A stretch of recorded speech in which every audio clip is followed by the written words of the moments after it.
Muy bien, pues bienvenidos, bienvenidas todos a esta charla de las Jornadas Felinas Andaluzas. Soy Salvador Cervantes y vamos básicamente a dividir esta charla en dos grandes bloques, por decirlo así. En este primer bloque, que será el principal, hablaremos del método CER, cómo implementar un método CER. El CER es, como ya sabemos, castración, captura, esterilización, retorno, y habrá un pequeño segundo bloque donde hablaremos de quizá las tres patologías más comunes que tenemos en los gatos de colonia. Bien, como os decía, yo soy Salvador Cervantes, soy veterinario licenciado por la Universidad Autónoma desde el año 98, estoy acreditado por la Asociación de Veterinarios Especialistas en Pequeños Animales, AVEPA, en medicina felina, y bueno, he trabajado durante los últimos 15 años con gatos de colonia y trabajamos actualmente en la Clínica Felina Barcelona, donde somos ahora mismo 14 veterinarios. Lo primero que necesitamos cuando empezamos por la aplicación o queremos aplicar un método CER en una colonia es tener muy claro que hay una serie de justificaciones, que no lo hacemos porque sí, que no lo hacemos porque estemos locos y nos guste trabajar con gatos de la calle, sino que hay una serie de requisitos y una serie de justificaciones que hacen que este método a día de hoy sea uno de los métodos más efectivos y, por lo tanto, el método de elección para el control de las poblaciones de gatos ferales. Esta primera justificación aparece, digamos, en los años 60, más o menos, con la publicación de este libro que veis en pantalla, que es Animal Machines, de Ruth Harrison. En este libro, Ruth Harrison lo que hace es desvelar un poco los secretos de cómo se estaban tratando en esos años 60 y 70 los animales domésticos, no solo los gatos y los perros, sino también los animales de granja. Gracias a este libro se estipulan y se escriben lo que serían las 5 libertades animales, ¿de acuerdo? Esta primera libertad animal es estar libre de sed, de hambre y de desnutrición. La segunda sería estar libre de incomodidades físicas o térmicas. La tercera, estar libre de dolor, lesiones o enfermedades. La cuarta, ser libre de expresar las pautas propias de comportamiento, ser libre de expresar las pautas propias de comportamiento. Y por último, estar libre de miedos o angustias. ¿De acuerdo? Estas 5 libertades son lo que justifican nuestras actuaciones humanas sobre una colonia felina, aunque esta colonia felina sea urbana. ¿De acuerdo? Además, hay otra serie de justificaciones, no tanto desde el punto de vista animal, sino desde el punto de vista, por ejemplo, medioambiental, porque sabemos que a día de hoy la aplicación de estos programas de captura, esterilización y retorno son la mejor manera de controlar y romper el ciclo reproductivo del gato, que de otra manera, como veis, pues, y ya lo habréis visto en millones de ocasiones, pues de una pareja fértil pueden llegar a aparecer más de 11.000 individuos al cabo de tan solo 9 años. ¿De acuerdo? Entonces, ni que sea por un tema de protección del medio ambiente, sabemos que si en un sitio proliferan demasiado los gatos y proliferan de cualquier manera, sabemos que hay una disminución de la diversidad animal y biológica en esa zona. Debido a que, bueno, pues hay más gatos, estos gatos cazan pajaritos, cazan lagartijas, lagartos, otras presas, ¿de acuerdo? Porque es normal, porque es su instinto, porque la evolución los ha hecho así, ¿de acuerdo? Entonces, controlar el nivel poblacional también nos ayuda desde un punto de vista ecológico. Además, mejora el bienestar de estos propios gatos. Sabemos que los gatos que viven en comunidad tienen muchas facilidades para tener discusiones, peleas, arañazos, mordeduras. Si nosotros los castramos, no solo controlamos el problema reproductivo, sino que además disminuimos la cantidad de feromonas, la cantidad de felinina que se elimina en orina, y esto hace que los gatos convivan entre ellos de una manera mucho más tranquila y mucho más pacífica, lo cual disminuye el estrés, lo cual disminuye la presencia de algunas enfermedades infecciosas, lo cual disminuye problemas psicológicos o comportamentales en el gato. Disminuye además, como decíamos, enfermedades infecciosas tan graves como pueden ser, por ejemplo, la leucemia.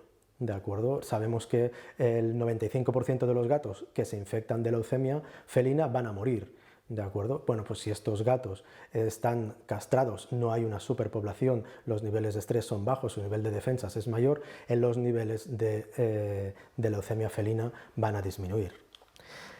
Además, es una arma extremadamente eficaz para proteger la salud pública, y esto es un punto clave porque muchos de los protagonistas en los que estamos implicados en la salud de los gatos de protectora o de los gatos ferales urbanos, muchas veces nos olvidamos que nuestra actuación sobre estos gatos tiene repercusiones sobre la salud pública, repercusiones además que son muy positivas, repercusiones que prácticamente os diría que solo le interesan al político de turno.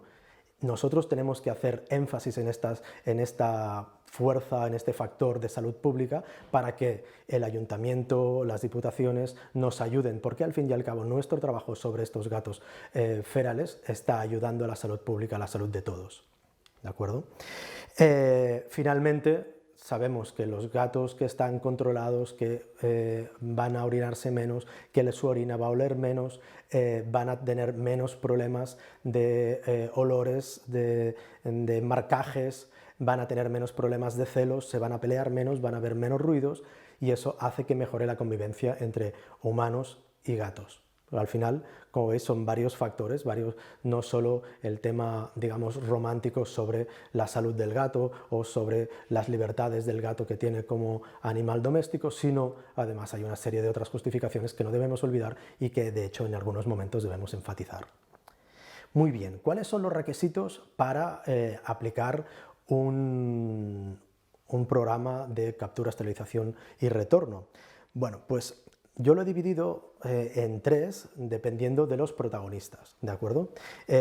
Así, desde el punto de vista de los protagonistas, desde mi punto de vista de los más importantes, están los voluntarios o las protectoras, ¿de acuerdo? No debemos olvidar que sin las protectoras o los voluntarios de estas protectoras, los gatos no llegan a una clínica veterinaria o a un centro de esterilización, con lo cual necesitamos de la colaboración y del el buen hacer de estos voluntarios para que los gatos lleguen lo mejor posible a nuestras clínicas o a los centros de esterilización.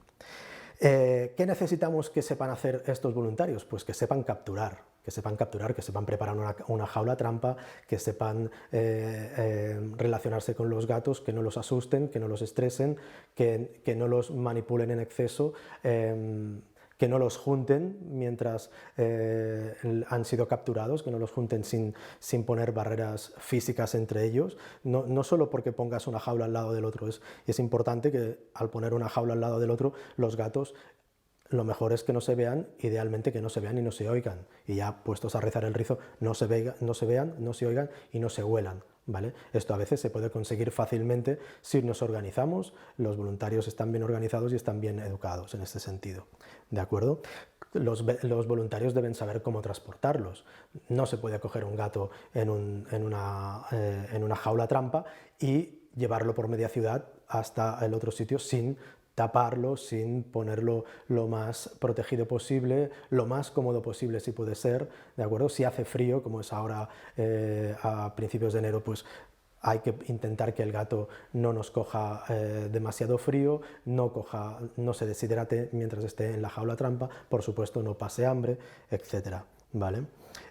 Hay que saber, y esto es trabajo del voluntario, de los voluntarios, cuántos miembros hay en el grupo, porque para que un programa CER tenga éxito necesitamos que más del 80% de los gatos se hayan castrado en un tiempo, digamos, relativamente corto. Podemos seguir trabajando sobre esa colonia, pero digamos que la primera oleada de castraciones tiene que coger cuanto más cerca del 80% mejor, ¿vale? Estos voluntarios, me he dado cuenta en los últimos 15 años que es muy importante que tengan una capacidad resolutiva y proactiva, ¿de acuerdo? Porque hay muchos problemas que pueden surgir durante la captura o la suelta de unos gatos para su esterilización.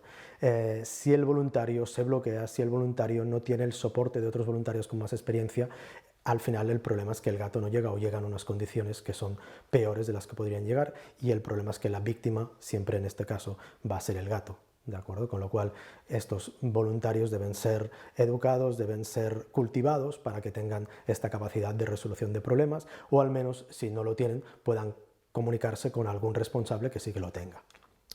Muy bien, ¿cuál es el segundo requisito? El segundo requisito es llevarse bien con la autoridad, digámoslo así, ¿no?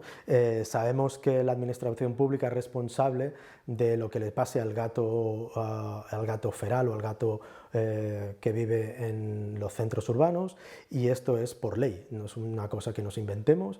Los ayuntamientos son los responsables por ley de los gatos que tienen vagando por sus calles, ¿de acuerdo?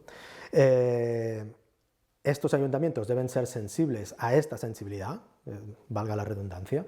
Hay una parte de la sociedad que estamos por la defensa de estos gatos y por la defensa de sus derechos y por la defensa de su bienestar, y los ayuntamientos nos tienen que hacer caso. Es verdad que los ayuntamientos se encuentran a veces en la diatriba de, bueno, tengo una serie de ciudadanos que están por la defensa de los gatos, mientras que hay otros que están en contra de la defensa de los gatos. Pero bueno, normalmente, como nosotros, los animalistas, estamos más bien organizados, podemos hacer más presión sobre el político, ¿de acuerdo?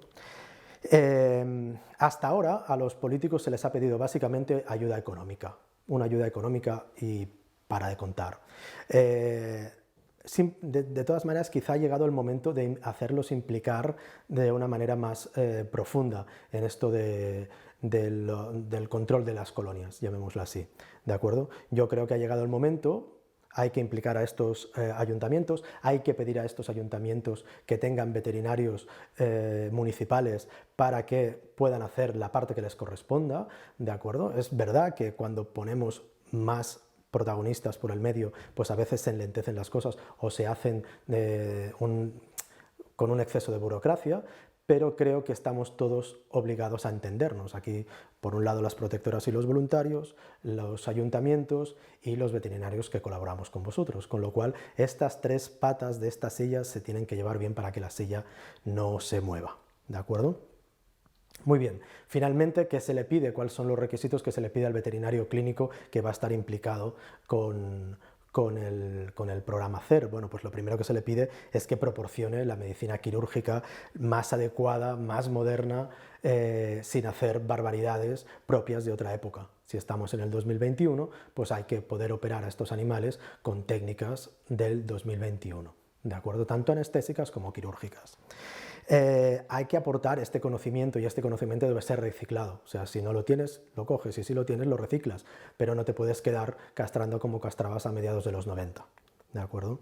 Hay que proporcionar una higiene adecuada. Que los gatos se infecten poco no significa que los gatos se puedan operar de cualquier manera y sin ser cuidadosos, con un mínimo de higiene. Ya no voy a decir ni esterilidad, al menos higiene. El quirófano tiene que estar limpio, el material tiene que estar limpio, el veterinario tiene que usar gorro, mascarilla y guantes, ¿qué menos? ¿De acuerdo? Aún así, haciendo esto sin una necesidad de una esterilidad perfecta, los gatos nos infectan, con lo cual no hace falta hacer el guarro porque nos infectan. Es mejor trabajar medianamente, y así, medianamente limpio, y así podremos ahorrarnos, por ejemplo, el uso de antibióticos inútiles que de otra manera serán totalmente inútiles. ¿De acuerdo?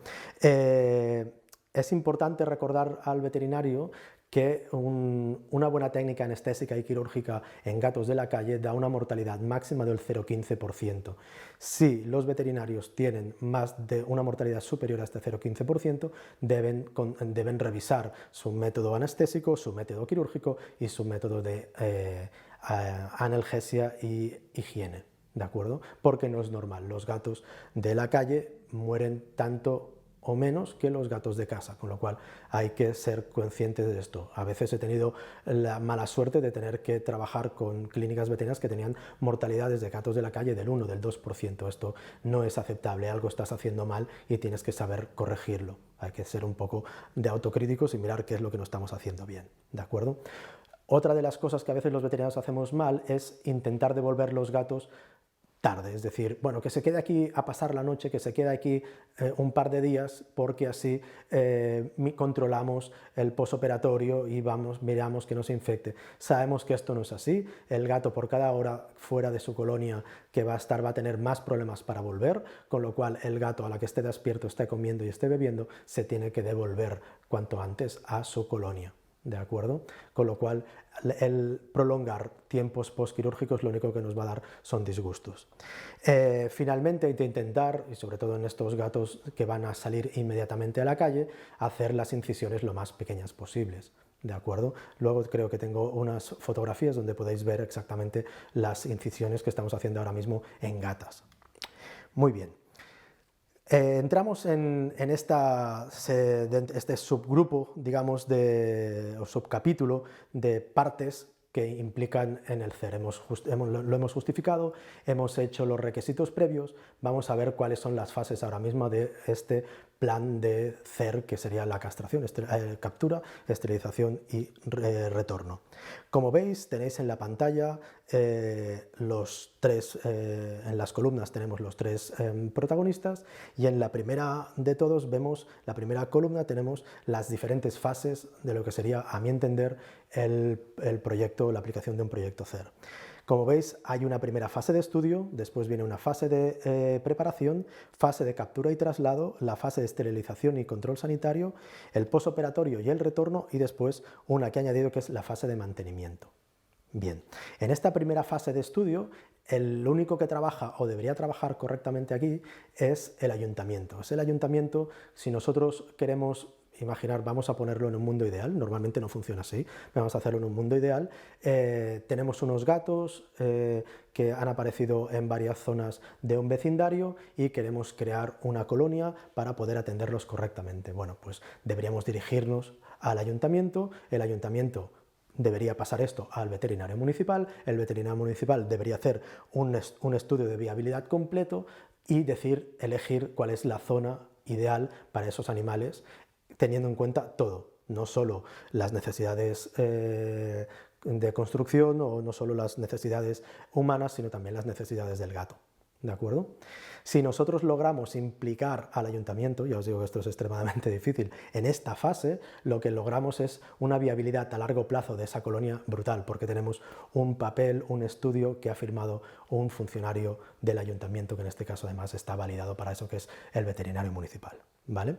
Nosotros, o las asociaciones, podemos colaborar en esta fase. Ya os digo que esta fase muchas veces es virtual, pero debería estar presente. ¿De acuerdo? Después está la fase de preparación, que por un lado el ayuntamiento es donde dota de recursos, debería formar a los voluntarios. Algunos ayuntamientos, por ejemplo aquí en Barcelona, se ha formado y se han hecho varios cursos para los voluntarios, tanto desde el ayuntamiento, la Diputación y desde varias plataformas de voluntarios. Pero quizá lo más importante es esto, la dotación de recursos. Esta dotación de recursos tiene que ser no solo mirando de cara a lo que sería el dar dinero para poder castrar, sino intentar ir un poco más allá. Yo sé que lo básico es castrar, eso es lo fundamental, pero de hecho, la salud animal y la salud de estos gatos y la salud pública del vecindario se va a beneficiar si estos gatos pueden ser vacunados, si estos gatos pueden ser desparasitados cada X. ¿De acuerdo? Y eso tiene que ser incluido en esta dotación de recursos, ¿de acuerdo? En estos presupuestos. De la misma manera, estaría bien decir, bueno, pues hay 25 gatos, hay 40 gatos, hay 200 gatos. Estos 200 gatos van a consumir tanto de pienso o tanto de latas al año. Vamos a necesitar, para poder alimentarlos correctamente, tanto dinero. Eso no es una cosa que el ayuntamiento, creo yo, se tenga que lavar las manos, ¿vale? En esta fase de preparación, los voluntarios ya empiezan con una creación de un horario de alimentación para que la colonia se acostumbre a que a tales horas de tales días ellos van a recibir comida. ¿De acuerdo? ¿Por qué es importante esto? Para que el día que plantemos las jaulas trampa, si nos hemos saltado alguna de las comidas, los gatos entrarán más fácilmente en esas jaulas, porque es la normalidad. ¿De acuerdo? Es lo que ellos ya están acostumbrados. ¿De acuerdo? Es un buen momento para iniciar, normalmente se ha empezado antes, pero es un buen momento también para iniciar el control de la colonia. Cuando digo el control es saber cuántos gatos tenemos, cuántos gatos entran y salen de la colonia, pues son gatos satélite, qué frecuencia de abandonos tenemos en esa colonia, qué más, cuántos gatos están enfermos, cuántos gatos son de menos de un año, cuántos gatos han sufrido de enfermedades X, las que sean, problemas respiratorios, problemas de hongos, que son los que más llaman la atención y se ven desde fuera. Todo esto es importante intentar llevar un registro desde el mundo del voluntario del proteccionismo. Muy bien. Pasamos a la segunda fase, que es la fase de captura y traslado. Por supuesto, esta fase el voluntario está encargado de poner la trampa, vigilar la colonia, vigilar la jaula trampa mientras los gatos caen, ¿de acuerdo? Y llevarlo de la manera más eficaz, menos traumática y más efectiva para el gato a la clínica o centro de esterilización.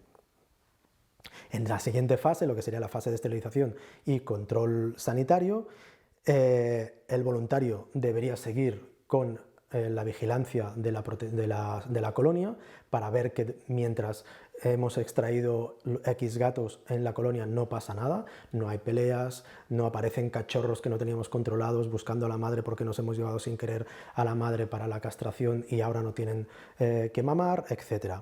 Mientras que ya en el pilar del veterinario pues entra todo lo que sería factores de la anestesia, cirugía, medidas antisépticas y otras medidas de control de la salud para intentar mantener lo más sano posible ese gato, la colonia y el vecindario protegiendo la salud pública. Una vez el gato está operado, pasamos a la fase de posoperatorio y retorno, que de vuelta pues, volvemos al voluntario. En el momento que el voluntario se ha avisado de que el gato ya está operado, tiene que personarse en la clínica o centro de esterilización, coger al gato y llevárselo para poderlo devolver cuanto antes. ¿De acuerdo? En esta fase de posoperatorio y retorno, me parece que los veterinarios deberíamos estar obligados a ayudar a las protectoras o a los voluntarios a hacer un correcto seguimiento del posoperatorio, ya sea mediante educación, ya sea mediante, cuando hayan dudas, mediante fotografías que se puedan compartir fácilmente por correo electrónico o sistemas de WhatsApp, Instagram y demás. ¿Vale? Finalmente, he añadido la fase de mantenimiento porque todo lo que hemos hecho, si no lo mantenemos, no queda en nada. De hecho, nosotros tenemos la experiencia de haber trabajado durante casi 10 años en la montaña de Montjuïc, castrando casi 7 u 8 gatos todos los días de la semana, durante, ya os digo, muchos años, y todo el trabajo que hicimos en estos 8 o 9 años se perdió en tan solo 1 o 1 y medio de no poder aplicar estas técnicas correctamente. Con lo cual el mantenimiento es importante a tener en cuenta para el veterinario, para el voluntario y para el ayuntamiento, que tiene que pensar que estos recursos, aunque no sean tan fuertes como el primer año, se van a tener que seguir manteniendo. Muy bien, vamos a hablar en detallitos sobre la captura, ¿vale? Lo primero y más importante, cuando se va a capturar un gato, es que el voluntario o la protectora avise, ya sea el día antes o el mismo día, al centro de esterilización o clínica veterinaria, para que el voluntario no se presente a una clínica veterinaria que no tiene horas para atender al gato. Eso es la única víctima de esto va a ser el gato, que va a estar en una jaula que no es la suya, que no es la manera propia de que esté ese gato encerrado, y se va a retrasar la cirugía, se va a retrasar el posoperatorio, se va a retrasar la suelta, lo cual nos va a llevar nos puede llevar a problemas tanto para el gato como para la colonia, ¿de acuerdo? Casi todos los gatos, si hay colonias y colonias, individuos e individuos muy diferentes en cada colonia. Hay individuos que se dejan tocar, hay individuos que se dejan meter en un transportín, hay individuos que se dejan envolver en una toalla, pero no es lo más habitual. Y sí, como no es lo más habitual, lo normal es este tipo de jaula que veis aquí, que es la jaula trampa. El voluntario tiene que estar formado para saber cómo montarla y cómo desmontarla para que no haya peligro ni para él ni para el gato que va a caer en la trampa. ¿De acuerdo? Como os decía antes, para tener una mayor tasa de éxito, lo mejor es que que los gatos estén acostumbrados a un horario lo más estricto posible. Es decir, si nosotros damos de comer cada día a las 9 de la mañana y un día no aparecemos y no damos de comer a las 9 de la mañana, pero ese día a las 12 aparecemos y ponemos una jaula trampa con comida en el interior, no tardará mucho en que alguno de los gatos, el más inocente normalmente, entra y queda atrapado dentro, con lo cual ya lo podemos transportar y llevárnoslo al centro de esterilización porque ha entrado para poder comer lo que para él era lo normal, que era comer a las 9, se le ha retrasado, ¿de acuerdo? Ya os digo, el saltarse o retrasar estas rutinas, es la manera mejor para que el gato tenga hambre. El gato es un animal muy rutinario, si tú lo acostumbras, él responde rápidamente a la rutina. Muy bien, ¿qué más podemos explicar? Pues hay que intentar no dejar nunca una jaula trampa no montada sin vigilancia. ¿Vale? En algunas situaciones se pueden dejar durante unos cortos periodos de tiempo, pero hay que vigilar porque en estas jaulas trampa a veces no se disparan correctamente. Hemos tenido algunas veces que estas jaulas trampa a lo mejor por culpa del frío, por culpa de no estar totalmente bien engrasadas, lo que ha pasado es que se han cerrado mal encima de un gato. Si esto pasa y estás tú delante, lo puedes soltar y sueltas al gato y aquí no ha pasado nada, pero si dejas al gato atrapado durante 2 horas o 3 horas o 12 horas, puede acabar sufriendo un síndrome de atrapamiento, que se llama, ¿de acuerdo? Con lo cual vale la pena estar lo más presente posible. Una vez el gato ha caído en ella, lo mejor y lo más rápido que tenemos que hacer es taparla con una toalla, con una manta, con una sábana, lo que sea, que no permita al gato ver lo que pasa en el exterior. Eso reduce el estrés y hace que el gato sea más manipulable. Si es posible, a lo mejor se puede, hay algunos voluntarios que son muy manitas y que prefieren como estas jaulas no son muy fáciles, pesan mucho y son incómodas para el gato, prefieren pasar el gato a un transportín. Bueno, pues si el voluntario sabe cómo hacerlo, adelante. Es verdad que en un transportín el gato será mejor transportado, eso está claro, ¿de acuerdo? Sea como fuera, ya sea en la jaula o sea en el transportín, el gato tiene que ser llevado al centro de esterilización o a la clínica y, bueno, este paso tiene que ser lo menos estresable posible. ¿De acuerdo? De ahí lo de la manta, de ahí también que en esta manta le podamos poner olores tipo feromonas faciales o incluso esparcir raíz de valeriana cortada en juliana, la podemos poner porque estos olores hacen que el gato se relaje. ¿De acuerdo? Muy bien. Una vez llega el gato al centro veterinario, voy a hacer unas pinceladas porque no es un trabajo, digamos, para los voluntarios, pero sí que me parece que los voluntarios y las protectoras debéis saber exactamente cuáles son los pasos básicos y esenciales que no se pueden saltar cuando el veterinario aplica un programa de estos en la parte que a él le toca. ¿De acuerdo? Lo primero es explorar al gato. Yo sé que explorar a un gato que no es dócil es un poco como ciencia ficción.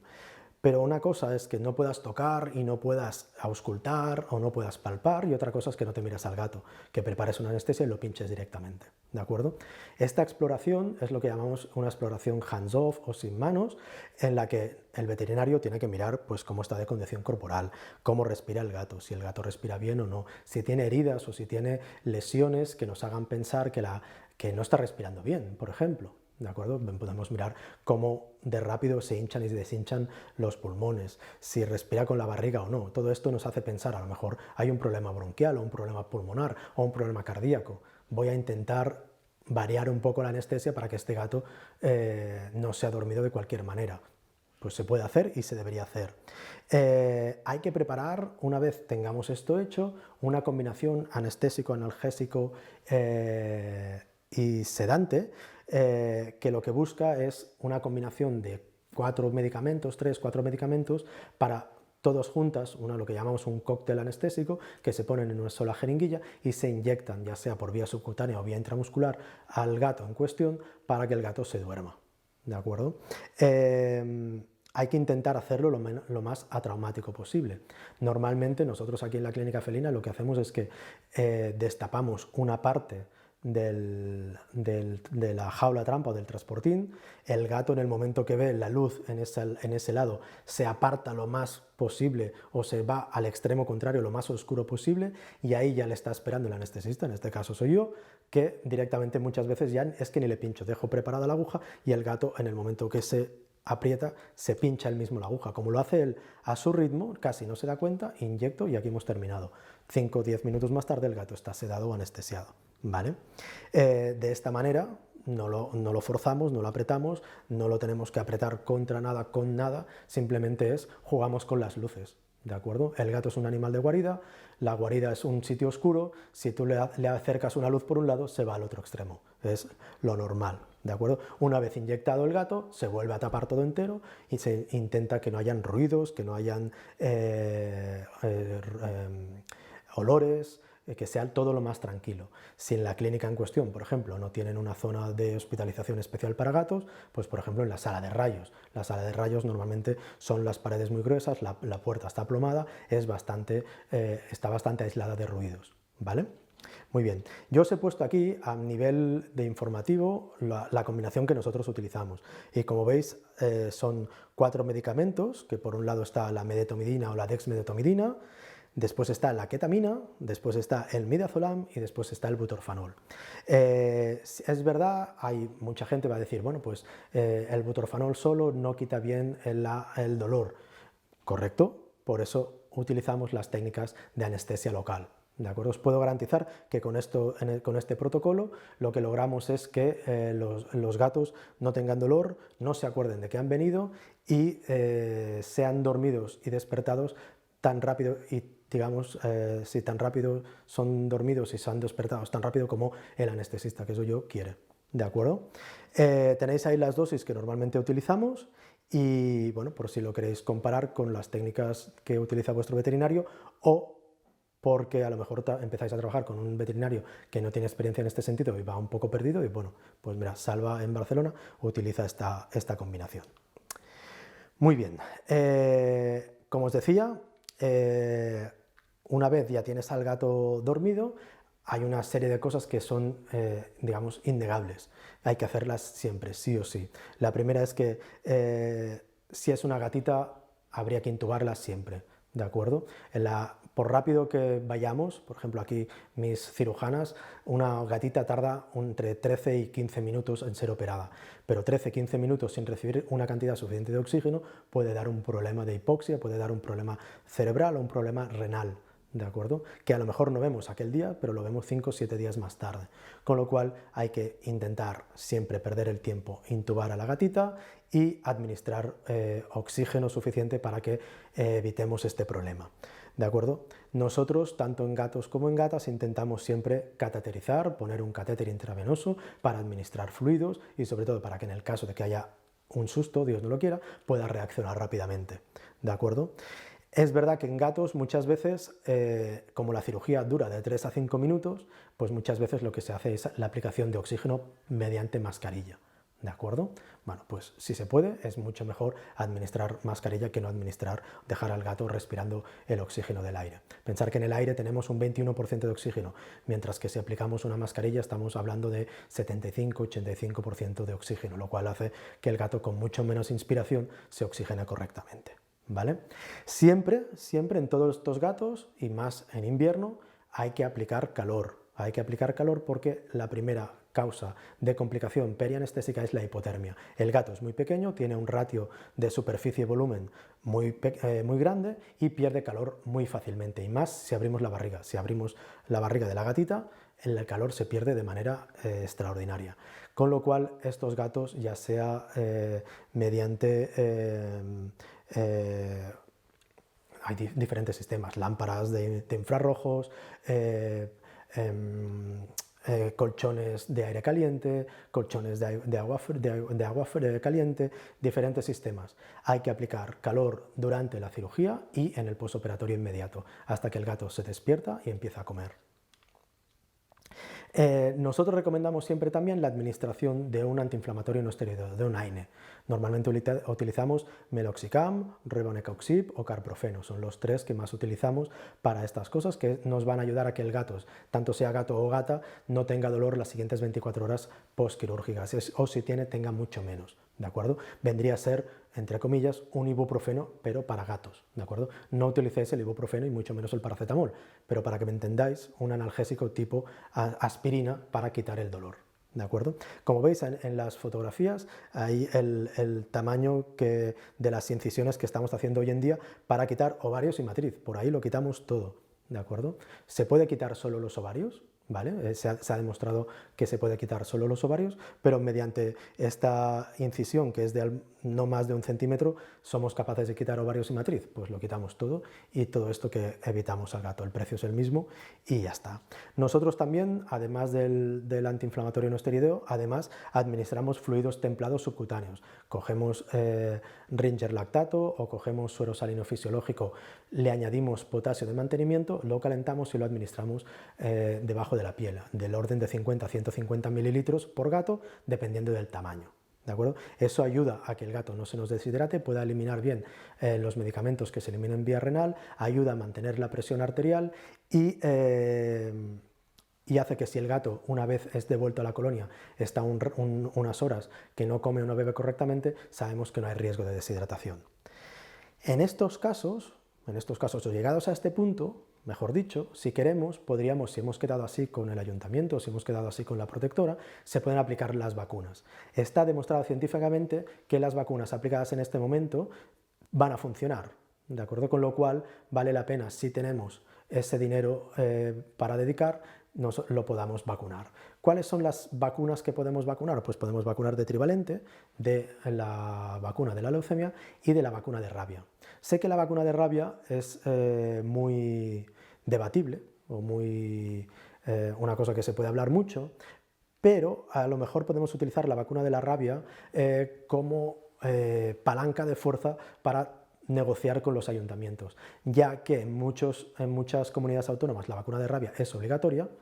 Estamos rodeados de países, por ejemplo, Marruecos tiene altos niveles de rabia en gatos y perros callejeros, y podemos utilizar esta palanca, como os digo, para hacer presión sobre el ayuntamiento para que nos dé más dinero, porque vamos a trabajar sobre la salud pública. Ya no solo sobre el contagio de gusanos y parásitos, que bueno, sí, es muy molesto, pero pocas veces pasan cosas graves, pero como alguien se ha mordido por un gato que es responsabilidad del ayuntamiento y que ese ayuntamiento ha hecho cosas sobre esa colonia y no la ha vacunado de rabia, bueno, pues puede haber un problema importante, con lo cual vale la pena meter ahí un poco el pie y forzar un poco al ayuntamiento para que se dé cuenta que toda esta acción del CER es básicamente una acción que también es de salud pública. ¿De acuerdo? Nosotros intentamos siempre, y de hecho por protocolo con las asociaciones con las que trabajamos, que veréis en la última diapositiva, recomendamos y casi os diría obligamos a desparasitar por dentro y por fuera. Utilizamos soluciones en espotón combinadas el mismo día, ¿de acuerdo? Para intentar desparasitar y de nuevo incidir en esta salud pública. Una vez ya hemos hecho la cirugía, una vez ya hemos hecho las vacunas si se tenían que hacer, hemos desparasitado si se tenía que hacer, otra de las cosas que podemos intentar es la identificación de los gatos. Tradicionalmente estos gatos se han identificado mediante cortes en la oreja, dependiendo de si eran machos o hembras se cortaba una oreja, la otra, dependiendo las diferentes opciones que tenían las diferentes protectoras, ¿vale? Pero cada día se está intentando imponer más la identificación por microchip, ¿de acuerdo? De hecho, se está intentando en varias comunidades autónomas, sé que se está intentando que los ayuntamientos tengan acceso a chips bien económicos para que se puedan implantar en estos animales. Esto va a ayudar mucho a los voluntarios y a las protectoras que luego en la fase de mantenimiento, a lo mejor tienen que coger un gato y llevarlo al veterinario, y si ese gato está identificado, el veterinario va a saber cuándo se castró, quién lo castró, si se vacunó, si se desparasitó, bla, bla, bla. Si no, a veces pues, nos podemos encontrar, como nos ha pasado a nosotros, que me han traído 3 veces el mismo gato. El manchitas, el grisito y el calcetines, y es el mismo. Y al mismo para unas diarreas que a lo mejor visita tres veterinarios diferentes y que sin, digamos, llevarse diferentes tratamientos no se llevan el mismo en todas las veces. ¿De acuerdo? Con lo cual, tener un buen registro en este sentido sería fantástico, y de hecho en muchos ayuntamientos, ya os digo, se está intentando trabajar para que se puedan identificar a bajo coste. ¿De acuerdo? Digámoslo así. ¿Vale? Una vez ya se ha terminado todo esto, hay que revertir la sedación con el protocolo que os he enseñado. Si se pone la mitad de dosis de medetomidina o de dexmedetomidina, que se ha utilizado la mitad de dosis de atipemazol, el gato se despierta en menos de 5 o 6 minutos, ¿de acuerdo? Nosotros, en el momento que se ha despertado, le administramos una comida que, como veis, son entre 30 a 40 gramos de pienso húmedo o 10 gramos de pienso seco. Esto más o menos serían las calorías que aporta un ratón, ¿vale? Un gato medio de 4 kilos come 6 ratones al día, con lo cual, pues, darle un ratón pues ya es una invitación a que todo vuelva a la normalidad y todo se ponga en marcha de nuevo, ¿de acuerdo? Cuando el gato ha comido, no ha vomitado, se ha despertado, ya no está mareado, ya se puede llamar al voluntario para que venga a buscarlo y volverlo a soltar en su colonia. ¿Hay algún momento donde digas a partir de qué edad se puede castrar y no se puede castrar? Digamos que a partir de las 12 semanas se pueden castrar todos los gatos. El problema es que si lo haces entre las 12 semanas y pongamos los 6 meses, por decir algún punto, estamos trabajando con animales muy pequeños y eso implica que el veterinario tiene que tener más pericia, tiene que estar con más cuidado con el tema de la temperatura, etcétera, porque son animales más pequeños que se pueden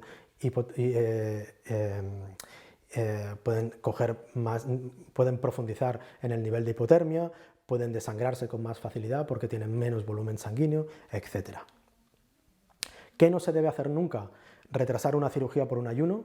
En la combinación que os he enseñado, de hecho, selecciono el butorfanol en lugar de una metadona o una morfina porque el butorfanol tiene un efecto antiemético que, combinado con la medetomidina, bloquea el efecto emético de la medetomidina o de la dexmedetomidina, ¿de acuerdo? Estos gatos no esperamos 6 horas de ayuno, intentamos, entra en la jaula, ha comido lo que había en la jaula, entra en la jaula, te lo traen y si puedes a los 10 minutos ya lo estás operando.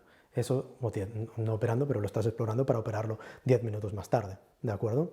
En estos casos, en ninguno de ellos, tanto en gatas como en gatos, utilizamos antibióticos y mucho menos antibióticos de depósito, de estos de 15 días. Se ha demostrado científicamente que estos antibióticos no funcionan para nada. Para nada es nada, creedme, no sirven para nada.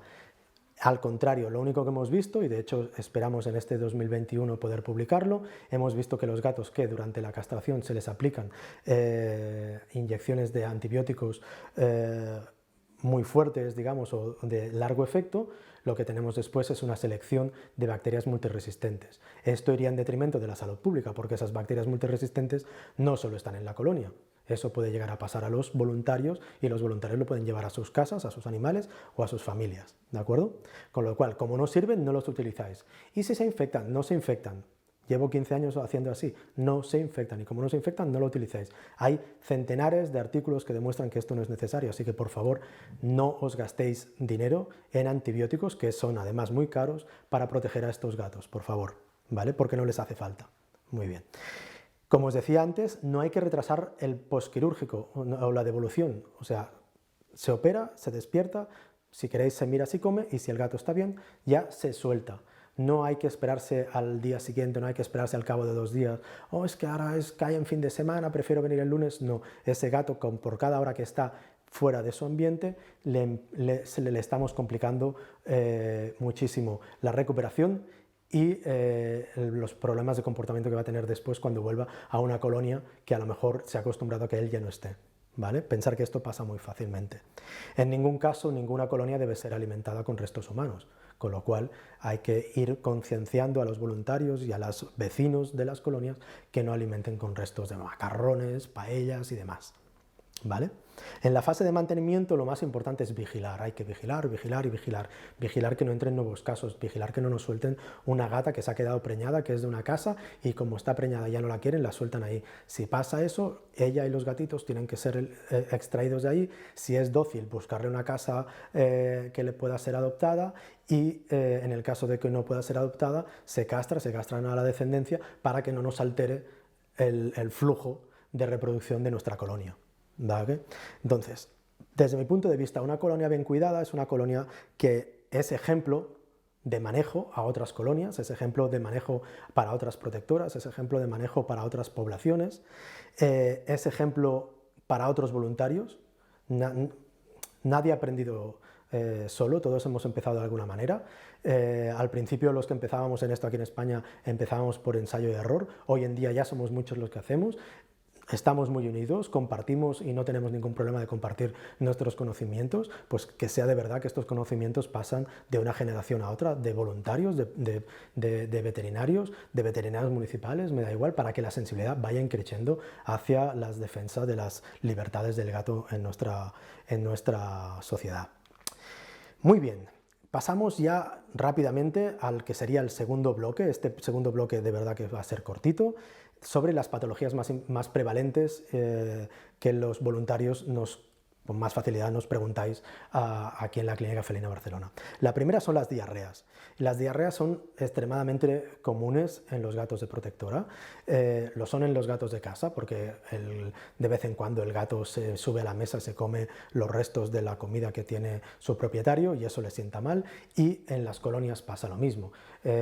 Aparece una vecina que no te ha avisado y le da al gato pasta. Le da al gato los restos del soufflé de gambas que hizo no sé cuándo, el pastel de carne, ¿sabes? Y eso que además no necesariamente ha sido bien conservado en frío y bla, bla, bla, se deja de cualquier manera, a lo mejor a la luz del sol, se calienta, se estropea, el gato se lo come y tenemos unas diarreas. La primera causa de diarreas en colonias y en gatos de casa son las indiscreciones alimentarias, es decir, comer lo que no toca. ¿De acuerdo? Después vienen los parásitos, siendo las giardias y los gusanos, todos ellos, poniéndolos así en grupo, los más frecuentes. Casi una de cada 2 diarreas en gatos que no está provocada por un problema alimentario está provocada por una giardia. ¿De acuerdo? Bien, ¿cómo debe ser nuestro protocolo? ¿Como voluntarios o como veterinarios?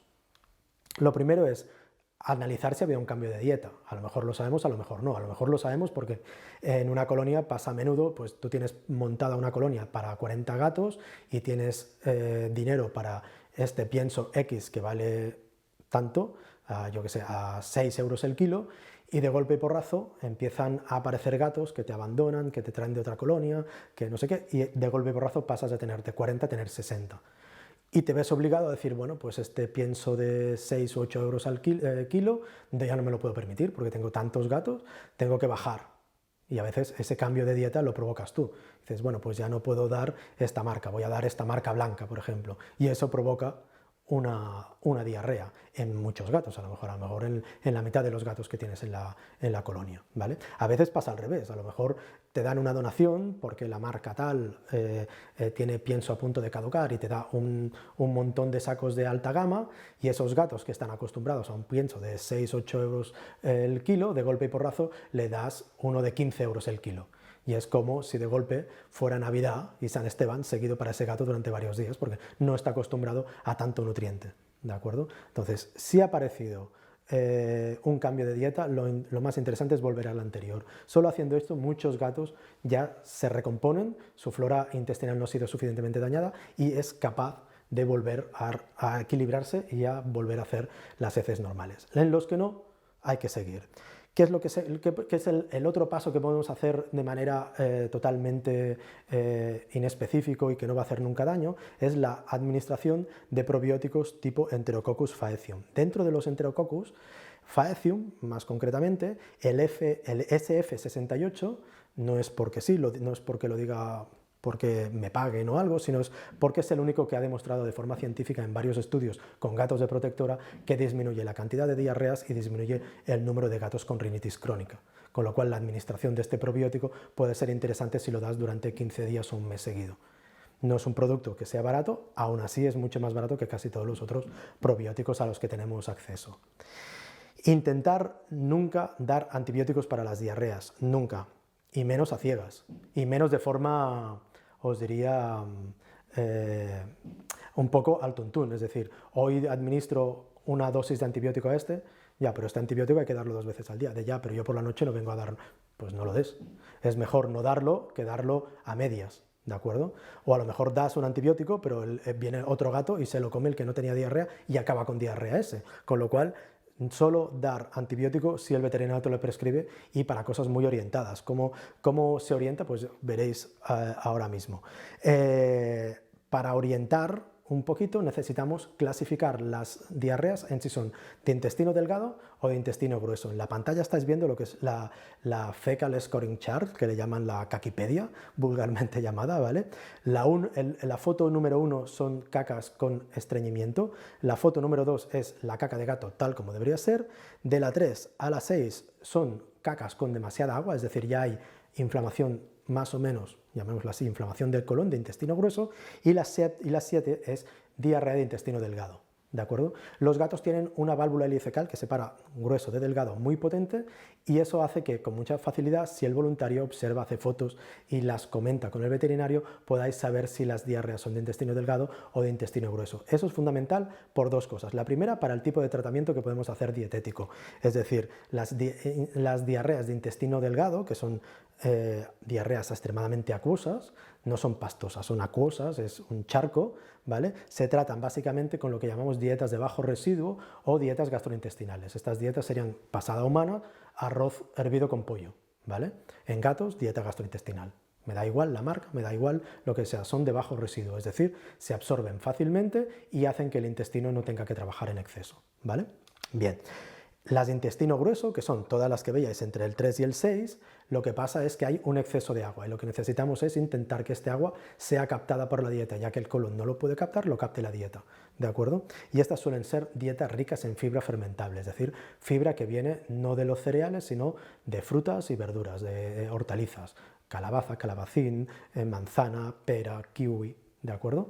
Al fermentar hacen que la flora intestinal, la microbiota intestinal del colon se vuelva más acidificante y eso hace que sea más beneficiosa para el gato y se regeneran unas a otras más fácilmente, ¿vale?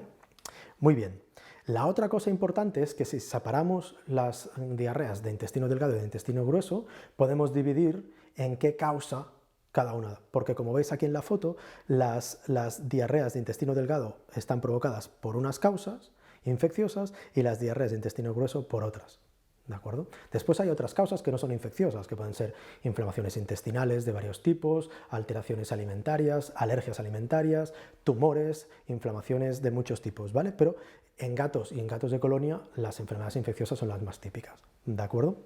Muy bien, si habéis hecho todo esto y esto no acaba de funcionar, entonces lo que se tiene que hacer es coger varias muestras y llevarlas al veterinario para que puedan hacer coprológicos seriados o incluso una PCR como las que estamos haciendo para el coronavirus, pero para buscar el ADN de los parásitos o el ADN del agente infeccioso en concreto, ¿de acuerdo? ¿Cómo tienen que ser estas muestras? Pues tienen que ser lo más frescas posibles, sin restos de tierra o arena, y si hay mucosidad, no os la olvidéis. Si hay mucosidad o sangre hay que recogerla también y llevarla.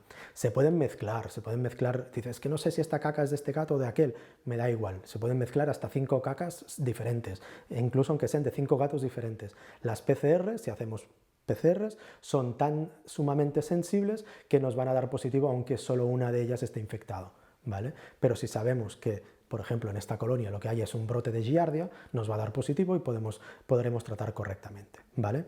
Por favor, recogedla con guantes, recogerla en botes que están hechas para esto, ir a la farmacia o a la clínica veterinaria y que os den botes de esto. Utilizad guantes y si no habéis utilizado guantes, lavaros bien las manos con jabón y luego gel hidroalcohólico. En la clínica veterinaria normalmente lo que hacen es una observación en fresco, que es lo más barato, se pone en un cristal y se mira debajo del microscopio. Si no, se hacen flotaciones, sedimentaciones, que son sistemas para concentrar, al final para que una cosa que está muy diluida se concentre y sea más fácil de diagnosticar. Si no, se pueden hacer test de antígeno. Los test de antígeno son muy similares a los test de leucemia inmuno, pero hechos en heces para buscar giardia, y si esto falla, muchas veces lo que se hacen son paneles de PCR. El problema del panel de la PCR es su precio, ¿de acuerdo? Pero es fantástico en el sentido de te da a lo mejor 6, 7, 8 patógenos y te dicen si están o no están en las heces que has mandado, ¿de acuerdo? ¿Qué hacemos mientras tanto? Porque mientras esperamos, imaginar que mientras vamos haciendo cosas, ¿qué hacemos? Bueno, pues lo primero que hay que hacer siempre cuando aparezca un brote de diarrea es intentar hacer un poco de inspección propia, decir, bueno, ¿qué estamos haciendo? ¿Cómo estamos limpiando y cómo estamos desinfectando esta colonia? Esto es fundamental. Si es una colonia libre total, como las de aquí de Montjuïc, que están en la montaña, pues no hay nada más, pero a lo mejor es una colonia donde hay areneros, donde hay comederos, donde hay bebederos, donde hay cajas de descanso o áreas de descanso, donde hay mantas. Bueno, todo esto, ¿cómo se limpia? ¿Cómo se esteriliza? ¿Se puede esterilizar o se puede desinfectar o vale la pena tirarlo y comprarlo nuevo? ¿De acuerdo? Entonces, todo lo que se pueda lavar se debe lavar primero con jabón lavavajillas, me da igual la marca, pero con jabón lavavajillas para quitar la porquería macroscópica, y luego se desinfecta, ¿de acuerdo? ¿Cómo se desinfecta? Pues hay muchos desinfectantes hoy en día, pero quizá el que es más económico y que mejor va porque tiene un espectro más amplio es la lejía. ¿De acuerdo? La lejía utilizada, una parte de lejía 30 de agua, es suficiente para prácticamente esterilizar o higienizar prácticamente todas las superficies. Hay que dejarla actuar durante 10 minutos y habéis matado casi todo. Prácticamente no hay nada que sobreviva a una concentración de lejía así. ¿De acuerdo? No sufráis por la ecología de la lejía. Oh, es que es muy poco ecológica. No, no es verdad. La lejía, una vez llega al desagüe, una vez llega a la cloaca, se descompone en agua y sal. Ya está, agua y sal, el mar está lleno, ¿de acuerdo? Creedme, químicamente, la lejía, el hipoclorito sódico, una vez se le añaden las sustancias de la materia orgánica que hay en las cloacas, se vuelve en agua y sal, ¿vale? Muy bien, una vez hemos aplicado la lejía, hemos dejado pasar los 10 minutos, tal, hay que enjuagarlo con agua y dejarlo, si puede ser, secar al sol.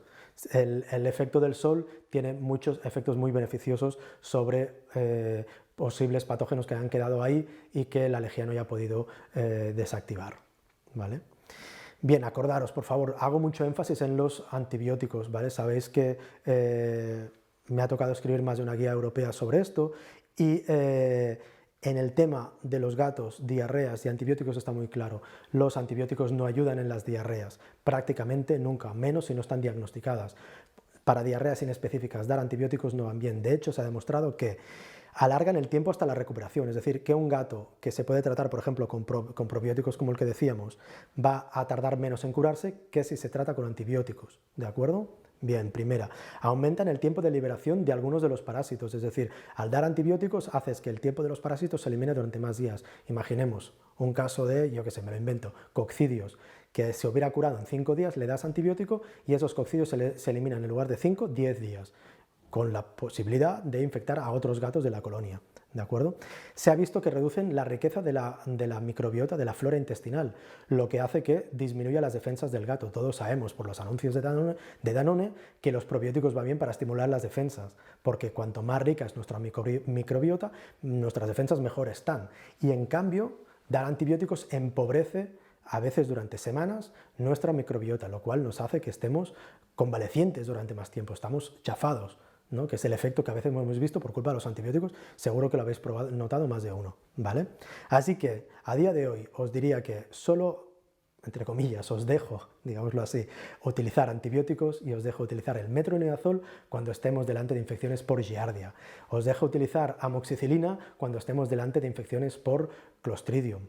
¿De acuerdo? Prácticamente todas las otras enfermedades digestivas se pueden tratar de otra manera, dietéticamente, con probióticos, modificando la dieta, no hace falta la administración de antibióticos, ¿vale? Si finalmente los tenéis que dar, aseguraros de dar la dosis correcta y al gato correcto durante el tiempo correcto.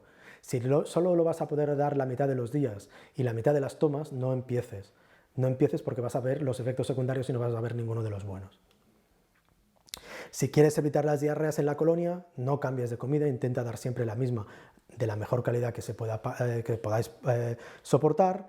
Intentar mantener la colonia lo más estable posible, pensar que una de las causas de diarrea es el cambio que hay entre gatos cuando entran y salen de la colonia. Desparasita regularmente, haz énfasis en el ayuntamiento para que te deje desparasitar cada 3, cada 4, cada 5 meses, lo que sea, pero cuanto mejor desparasitado esté el gato, mejor estarán sus defensas.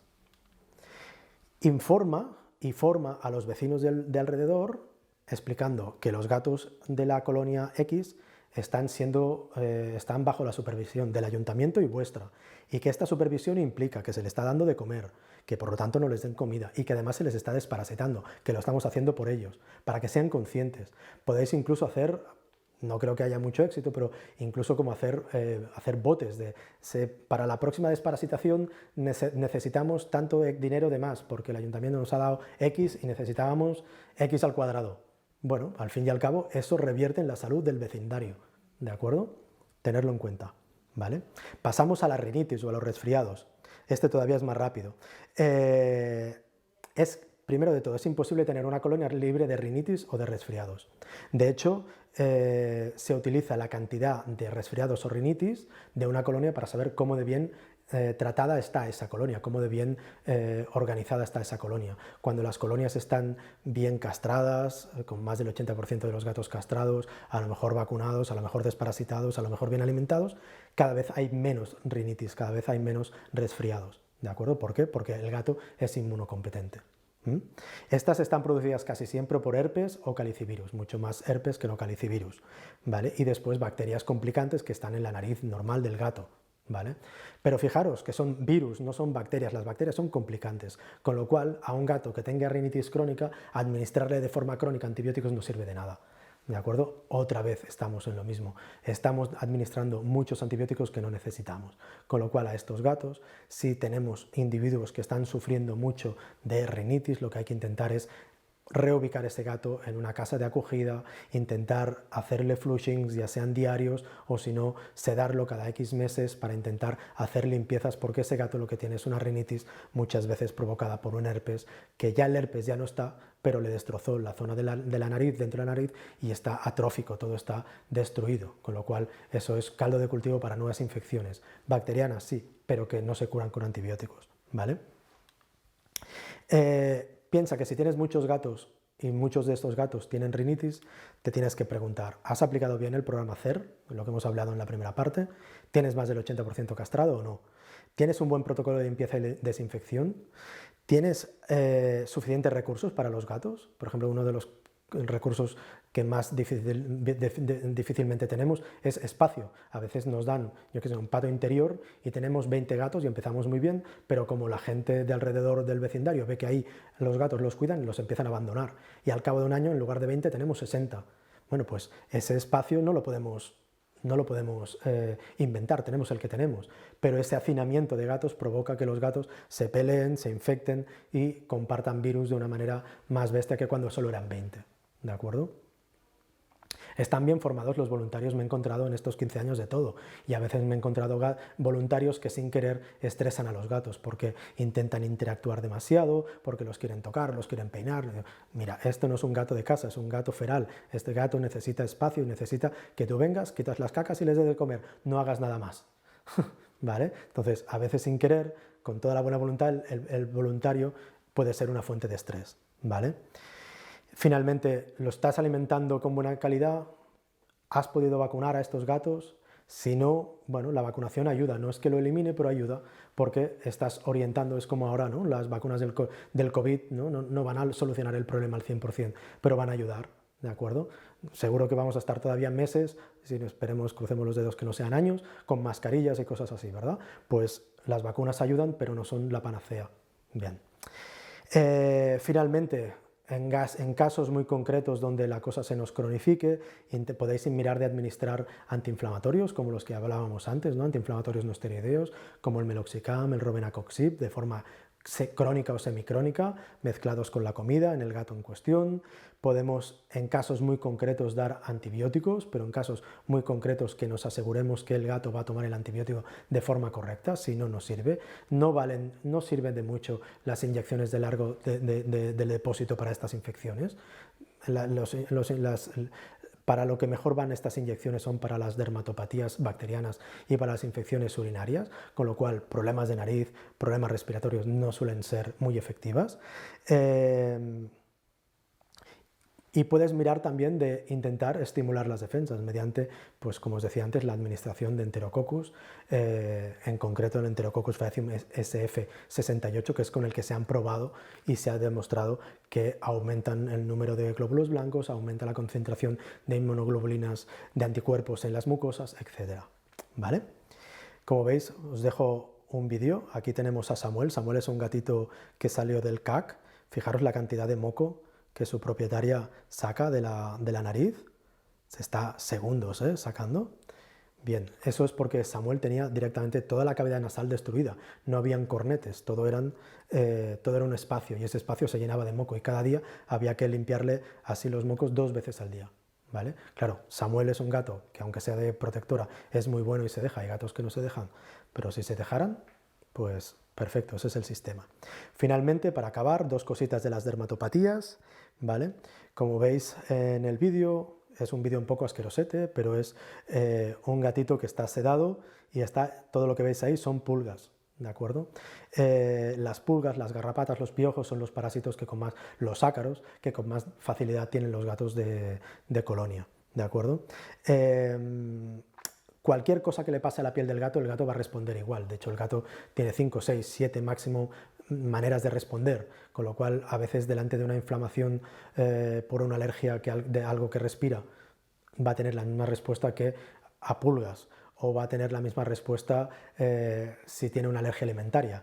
Pero al final es importante, de cara a la salud pública, saber que estos gatos de vez en cuando son desparasitados, o en el caso de que se necesite, como es en el caso del gatito del vídeo, si tenemos un brote tan fuerte, podamos aplicar antiparasitarios eficaces y concretos. Es importante subrayar esto de eficaces. En el mercado hay muchos y os diría que menos de la mitad funcionan correctamente, con lo cual asesoraros correctamente con vuestros veterinarios para que sean efectivos no solo en el tratamiento, sino también en la prevención.